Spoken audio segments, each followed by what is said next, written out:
Urcreation'sinde Rekha's Kitchen'ലേക്ക് എല്ലാവർക്കും സ്വാഗതം. ഞാൻ ഇന്നൊരു ഈസി ആൻഡ് സ്പൈസി ചിക്കൻ കൊണ്ടാട്ടത്തിൻ്റെ റെസിപ്പി ആയിട്ടാണ് വന്നിരിക്കുന്നത്. ഈ ചിക്കൻ കൊണ്ടാട്ടം ഞാൻ ബോൺലെസ് ആയിട്ടാണ് ചെയ്തേക്കുന്നത്. ഇത് വളരെ എളുപ്പത്തിൽ ഉണ്ടാക്കിയെടുക്കാനും പറ്റും. അതുപോലെ തന്നെ നമുക്ക് വീട്ടിൽ കിട്ടുന്ന ഇൻഗ്രീഡിയൻസ് മാത്രമേ ഇതിന് ആവശ്യമുള്ളൂ. പിന്നെ ഇതിൽ സബോള ചേർക്കേണ്ട കാര്യമില്ല. ഞാനിവിടെ ചുവന്നുള്ളി ചേർത്തിട്ടാണ് ചിക്കൻ കൊണ്ടാട്ടം തയ്യാറാക്കി എടുത്തേക്കുന്നത്.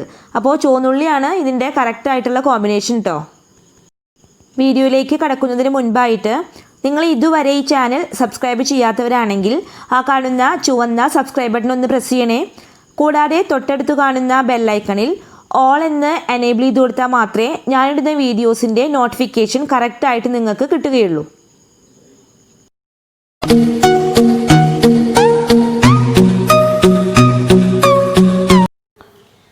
ചിക്കൻ കൊണ്ടാട്ടം ഉണ്ടാക്കുന്നതിനായിട്ട് ഞാനിവിടെ 1/2 കിലോ ചിക്കനാണ് എടുത്തേക്കുന്നത്. ഇത് ബോൺലെസ് ആയിട്ടുള്ള ചിക്കനാണ് കേട്ടോ. ഇത് ഇതുപോലെ ചെറിയ കഷ്ണങ്ങളാക്കിയിട്ട് നുറുക്കിയെടുത്തേക്കാണ്. നിങ്ങൾക്ക് ബോണോട് കൂടിയിട്ടും വറുത്തെടുക്കാം. ഞാനിവിടെ ബോൺലെസ് ആയിട്ടാണ് എടുത്തേക്കുന്നത്. ഇനി നമുക്ക് ഇതൊന്ന് മാരിനേറ്റ് ചെയ്യാം. മസാലകളൊക്കെ മിക്സ് ആക്കുന്നതിനായിട്ട് ഇതുപോലൊരു മിക്സിംഗ് ബൗൾ എടുത്തിട്ടുണ്ട്. അതിലേക്ക് 1 ടേബിൾ സ്പൂൺ കാശ്മീരി ചില്ലി ഇട്ട് കൊടുക്കാം. 1/4 ടീസ്പൂൺ മഞ്ഞൾപ്പൊടി ചേർത്ത് കൊടുക്കാം. 1 ടേബിൾ സ്പൂൺ മൈദ ചേർത്ത് കൊടുക്കാം. 1 ടേബിൾ സ്പൂൺ കോൺഫ്ലവർ ചേർത്ത് കൊടുക്കാം. 1 ടേബിൾ സ്പൂൺ ഇഞ്ചി വെളുത്തുള്ളി പേസ്റ്റ് ചേർത്ത് കൊടുക്കാം. 1 ടേബിൾ സ്പൂൺ സോയാ സോസ് ചേർത്ത് കൊടുക്കാം. 1 ടേബിൾ സ്പൂൺ ചെറുനാരങ്ങ നീര് ചേർത്ത് കൊടുക്കാം. ആവശ്യത്തിന് ഉപ്പിട്ട് കൊടുക്കാം. ഇനി ഇതെല്ലാം കൂടിയിട്ട് നന്നായിട്ടൊന്ന് മിക്സാക്കി എടുക്കാം. ഇതിലേക്ക് കഴുകി വൃത്തിയാക്കി വെച്ചിരിക്കുന്ന ചിക്കൻ ഇട്ട് കൊടുക്കാം. ഈ മസാല നമ്മൾ വെള്ളമൊന്നും ഒഴിക്കാതെയാണ് മിക്സാക്കി എടുത്തേക്കുന്നത്. അതുപോലെ ചിക്കൻ്റെ ഉള്ളിലത്തെ വെള്ളമൊക്കെ നന്നായി പിഴിഞ്ഞെടുത്തിട്ട് വേണം ഈ മസാലക്കൂട്ടിലേക്ക് ഇട്ട് കൊടുക്കാൻ. അതിനുശേഷം നന്നായിട്ടൊന്ന് യോജിപ്പിക്കുക. ആദ്യം സ്പൂൺ വെച്ചിട്ടൊന്ന് യോജിപ്പിക്കാം. അതിനുശേഷം നമുക്ക് കൈ വെച്ചിട്ട് യോജിപ്പിച്ച് കൊടുക്കാം. ചിക്കൻ നന്നായിട്ട് മസാല പുരട്ടി വെച്ചിട്ടുണ്ട്. ഇനി ഈ ചിക്കൻ നമുക്ക് ഒരു അരമണിക്കൂറെങ്കിലും റെസ്റ്റ് ചെയ്യിക്കാനായിട്ട് വെക്കാം. ഫ്രിഡ്ജിൽ വെക്കണ നിർബന്ധമില്ല, പുറത്തായാലും കുഴപ്പമില്ല. അരമണിക്കൂറെങ്കിലും വെക്കണമെന്ന് മാത്രം. ചിക്കൻ റെസ്റ്റ് ചെയ്യിക്കാൻ വെച്ചിട്ട് അരമണിക്കൂർ ആയി കഴിഞ്ഞു. ഇനി നമുക്കിതൊന്ന് വറുത്തെടുക്കാം. അതിന് വേണ്ടിയിട്ട് ഒരു പാൻ ഗ്യാസ് സ്റ്റൗവിൽ വെച്ചിട്ടുണ്ട്. അതിലേക്ക് ഈ ചിക്കൻ വറുത്തു കോരാൻ ആവശ്യമായിട്ടുള്ള സൺഫ്ലവർ ഓയിൽ ഒഴിച്ചു കൊടുക്കാം. ഇനി നമുക്ക് ചിക്കൻ ഒന്ന് പൊരിച്ചെടുക്കാം. ഒരു ഭാഗം ആയി കഴിഞ്ഞാൽ നമുക്കതൊന്ന് മറിച്ചിട്ട് കൊടുക്കാം.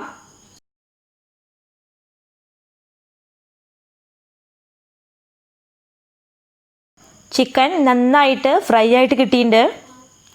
ഇതിന് നല്ലൊരു കളറും ഉണ്ട്, കണ്ടോ? നല്ലൊരു റെഡ് കളറായിട്ടാണ് ഇരിക്കുന്നത്. ഇതിപ്പോൾ ഇതിൻ്റെ വേവ് കറക്റ്റാണ് കേട്ടോ. ഇത് ഓവർ കുക്കായി പോയിട്ടുമില്ല, അതുപോലെ തന്നെ നന്നായിട്ട് വെന്ത് കിട്ടിയിട്ടുണ്ട്. ഇനി ഇത് നമുക്ക് ഒരു പ്ലേറ്റിലേക്ക് വറുത്ത് കോരിയിട്ട് മാറ്റി വയ്ക്കാം. അതുപോലെ തന്നെ ബാക്കിയുള്ള ചിക്കനൊക്കെ വറുത്ത് കോരിയിട്ട് മാറ്റി വയ്ക്കാം. ഈ ചിക്കൻ വറുത്തെടുത്ത അതേ എണ്ണയിൽ തന്നെ നമുക്ക് കുറച്ച് വറ്റൽമുളക് ഒന്ന് വറുത്തെടുക്കാം. ഞാനിവിടെ ഒരു 10 വറ്റൽമുളകാണ് എടുത്തേക്കുന്നത്. അത് ഈ എണ്ണയിലേക്ക് ഇട്ട് കൊടുക്കുകയാണ്. ഇതൊന്ന് വറുത്തിട്ട് ഒരു പ്ലേറ്റിലേക്ക് മാറ്റി വയ്ക്കാം. ഈ എണ്ണയിൽ തന്നെയാണ് നമ്മൾ ഉള്ളി മൂപ്പിച്ചെടുക്കാൻ പോണത്. ഞാനിവിടെ ഒരു 200 ഗ്രാം ചുവന്നുള്ളി ചെറുതായിട്ട് നുറുക്കിയിട്ട് ഈ എണ്ണയിലേക്ക് ഇട്ട് കൊടുത്തേക്കാണ്. ഒപ്പം തന്നെ കുറച്ച് കറിവേപ്പിലയും കൂടി ചേർത്ത് കൊടുക്കുന്നുണ്ട്. ചിക്കൻ വറുത്തെടുത്ത മുഴുവൻ എണ്ണയും ഞാനിവിടെ ഉപയോഗിച്ചിട്ടില്ല. 3 ടേബിൾ സ്പൂൺ എണ്ണ മാത്രമേ അതിൽ നിന്ന് ഞാനിവിടെ ഈ ഉള്ളി മൂപ്പിച്ചെടുക്കാൻ വേണ്ടിയിട്ട് ഉപയോഗിക്കുന്നുള്ളൂ. അതുപോലെ തന്നെ നിങ്ങൾക്ക് ഇത്രയും ഉള്ളി വേണ്ടാണ്ട് തോന്നുകയാണെങ്കിൽ ഒരു 100 ഗ്രാമൊക്കെ ഉള്ളി എടുത്താലും മതി കേട്ടോ. ചുവന്നുള്ളി കുറച്ച് കൂടുതലിട്ടാൽ കറിക്ക് നല്ല ടേസ്റ്റാണ്. അതുകൊണ്ട് ഈ ചിക്കൻ കൊണ്ടാട്ടം ഇതുപോലെ തയ്യാറാക്കുമ്പോൾ നിങ്ങൾ കുറച്ച് കൂടുതൽ ചുവന്നുള്ളി തന്നെ ഇടാനായിട്ട് പ്രത്യേകം ശ്രദ്ധിക്കണം. ഇനി ഇതിലേക്ക് ഒരു 3 പച്ചമുളക് നെടുകീറിയിട്ടുള്ളതാണ്, അത് ഇട്ട് കൊടുക്കുകയാണ്. നന്നായിട്ടൊന്ന് വഴറ്റി കൊടുക്കാം. ഈ ചുവന്നുള്ളി നല്ല ബ്രൗൺ കളറൊന്നും ആവണ്ട കേട്ടോ. ജസ്റ്റ് ഒന്ന് ട്രാൻസ്പെറൻ്റ് ആയിട്ട് കിട്ടിയാൽ മാത്രം മതി. അടുത്തതായിട്ട് ഇതിലേക്ക് ചേർത്ത് കൊടുക്കുന്നത് ഇഞ്ചി വെളുത്തുള്ളി പേസ്റ്റാണ്. 1 ടേബിൾ സ്പൂൺ ഇഞ്ചി വെളുത്തുള്ളി പേസ്റ്റ് ഇട്ട് കൊടുക്കുകയാണ്. അതിനുശേഷം ഇത് ഉള്ളിയായിട്ട് നന്നായിട്ടൊന്ന് യോജിപ്പിച്ചെടുക്കാം. ഇതിൻ്റെ പച്ചമണം മാറുന്നത് വരെ ഒന്ന് വഴറ്റിയെടുക്കാം. ഇതിൻ്റെ പച്ചമണമൊക്കെ ഒന്ന് മാറി കിട്ടിയിട്ടുണ്ട്.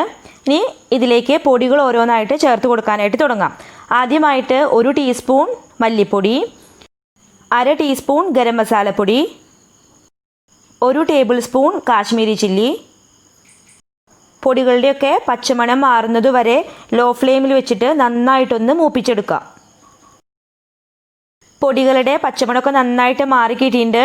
ഇനി ഇതിലേക്ക് 1 ടീസ്പൂൺ ചെറുനാരങ്ങ നീര് ചേർത്ത് കൊടുക്കാം.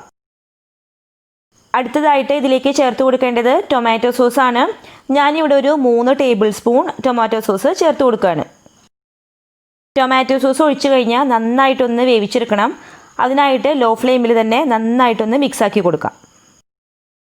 ഗ്രേവി കറക്റ്റായിട്ട് വെന്ത് കിട്ടാൻ വേണ്ടിയിട്ട് ഒരു മെഷറിംഗ് കപ്പ് കൊണ്ട് 1/2 കപ്പ് വെള്ളം ഇതിലേക്ക് ഒഴിച്ചു കൊടുക്കുകയാണ്. അത് പല പ്രാവശ്യമായിട്ട് ഒഴിച്ച് മിക്സാക്കി എടുക്കാം കേട്ടോ.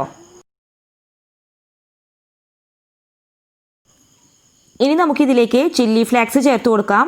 ഞാനിവിടെ ഒരു 1.5 ടേബിൾ സ്പൂൺ ചില്ലി ഫ്ലേക്സ് ആണ് ചേർത്ത് കൊടുക്കുന്നത്. ഇത് ഞാൻ നല്ല നാടൻ മുളക് പൊടിച്ചെടുത്തതാണ്. നിങ്ങൾക്ക് എരിവ് കൂടുതൽ വേണമെങ്കിൽ ഒരു 2 സ്പൂണ് വരെ നമുക്ക് ചേർത്ത് കൊടുക്കാം. ഇതൊരു സ്പൈസി ഡിഷ് ആയതുകൊണ്ട് എരിവ് കുറച്ച് മുന്നിലേക്ക് നിൽക്കുന്നതാണ് നല്ലത്. ചിക്കൻ കൊണ്ടാട്ടത്തിനായിട്ടുള്ള മസാല കറക്റ്റ് ആയിരിക്കുകയാണ്. ഇനി ഇതിലേക്ക് നമ്മൾ നേരത്തെ വറുത്ത് കോരി മാറ്റി വെച്ചിരിക്കുന്ന ചിക്കൻ ചേർത്ത് കൊടുക്കാം. ചിക്കനും മസാലയും കൂടിയിട്ട് നന്നായിട്ട് മിക്സ് ആവാൻ വേണ്ടിയിട്ട് നന്നായിട്ട് ഇളക്കി കൊടുക്കാം. ഓരോ ചിക്കൻ്റെ മുകളിലും നമ്മുടെ മസാല മുഴുവനായിട്ട് പറ്റി പിടിച്ചിരിക്കണം കേട്ടോ. ഇനി ഇതിലേക്ക് നമ്മൾ നേരത്തെ തയ്യാറാക്കി വെച്ചിരിക്കുന്ന വറ്റൽ മുളക് വറുത്തത് ഇട്ട് കൊടുക്കാം. അതിനുശേഷം നന്നായിട്ടൊന്ന് മിക്സാക്കി എടുക്കാം. ഇനി നമുക്ക് ഫ്ലെയിം ഓഫാക്കി കൊടുക്കാം. അതിനുശേഷം കുറച്ച് കറിവേപ്പിലയും കൂടി ഇതിൻ്റെ മുകളിലൂടെ ഒന്ന് വിതറി കൊടുക്കാം. അടിപൊളി ടേസ്റ്റുള്ള ചിക്കൻ കൊണ്ടാട്ടം ഇവിടെ തയ്യാറായിരിക്കുകയാണ്. നിങ്ങളെല്ലാവരും ഇത് ട്രൈ ചെയ്ത് നോക്കി നോക്കണം. നമുക്കിനി ഇതൊരു സെർവിങ് ഡിഷിലേക്ക് മാറ്റാം. അപ്പോൾ നിങ്ങളെല്ലാവരും ഇത് തയ്യാറാക്കി നോക്കാൻ മറക്കരുത്. ഇത് വളരെ ടേസ്റ്റിയും സ്പൈസി ആയിട്ടുള്ള ഒരു ഡിഷാണ്. ഈ വീഡിയോ നിങ്ങൾക്ക് ഇഷ്ടമായ നിങ്ങളുടെ ഫ്രണ്ട്സിനും റിലേറ്റീവ്സിനും ഒക്കെ ഒന്ന് ഷെയർ ചെയ്ത് കൊടുക്കണം. കൂടാതെ നിങ്ങളുടെ വിലയേറിയ അഭിപ്രായങ്ങൾ കമൻറ്റ് ബോക്സിൽ അറിയിക്കാനും കൂടി മറക്കരുത്. ഈ ചിക്കൻ കൊണ്ടാട്ടം ഫ്രൈഡ് റൈസിനും അതുപോലെ തന്നെ ചപ്പാത്തി, പത്തിരി, നൂൽപ്പിട്ട് ഇതിനൊക്കെ നല്ലൊരു സൈഡ് ഡിഷാണ്. വീണ്ടും ഒരു അടിപൊളി വിഭവവുമായിട്ട് വരുന്നതായിരിക്കും. അതുവരേക്കും നന്ദി, നമസ്കാരം. Thank you for watching.